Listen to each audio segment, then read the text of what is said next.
Perairan laut. 1. Pesisir dan laut.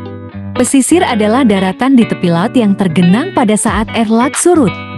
Pesisir memiliki panjang yang sama dengan garis pantai, tetapi lebarnya berbeda untuk tiap pantai.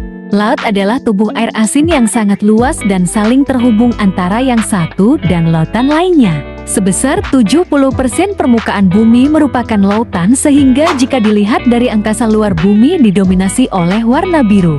Laut yang luas disebut juga samudra. Ada 5 samudra di bumi, yaitu Samudra Antartika, Samudra Arktik, Samudra Atlantik, Samudra Hindia, Samudra Pasifik. 2. Klasifikasi laut. Berdasarkan kedalamannya, laut dibagi menjadi beberapa zona. Zona litorial atau jalur pasang surut. Zona ini berada di antara garis air surut dan garis air pasang. Ketika air pasang zona ini akan tergenang air, dan ketika surut zona ini akan kering menjadi pantai. Zona neritik. Zona ini adalah zona laut dangkal dengan kedalaman 200 meter. Hewan dan tumbuhan banyak hidup di zona ini karena sinar matahari masih dapat menembus dasar laut. Zona batial atau zona laut dalam. Zona ini berada di kedalaman 150–1800 meter. Pada umumnya, ditanda dengan lereng yang curam, sinar matahari tidak dapat menembus hingga dasar laut.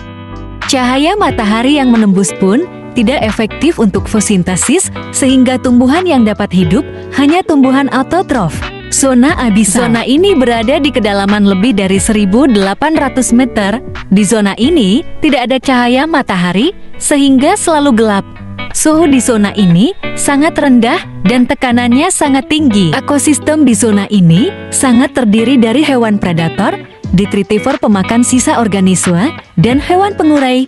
Hewan pada zona ini mampu menghasilkan cahaya sendiri. Berdasarkan kejadian atau perubahan yang dialaminya laut, dapat dibedakan menjadi laut transgresi.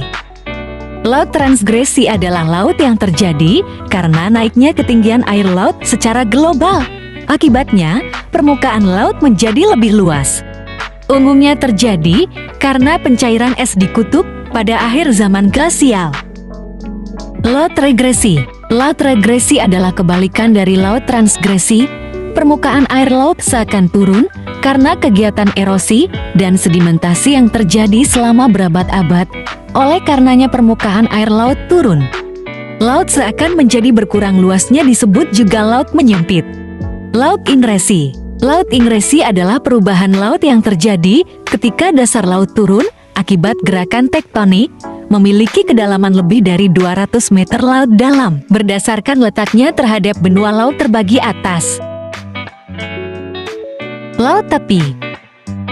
Laut tepi adalah laut yang terletak di tepi benua dan dihalangi oleh gugusan pulau, sehingga seolah-olah terpisah dari lautan luas. Laut pertengahan atau laut tengah. Laut pertengahan atau laut tengah adalah laut yang terletak di antara dua benua yang memiliki gejala-gejala gunung api dan mempunyai gugusan pulau. Laut pedalaman. Laut pedalaman adalah danau air asin yang sangat luas sehingga menyerupai laut. Laut pedalaman ini terletak di tengah benua dan hampir seluruhnya dikelilingi oleh daratan.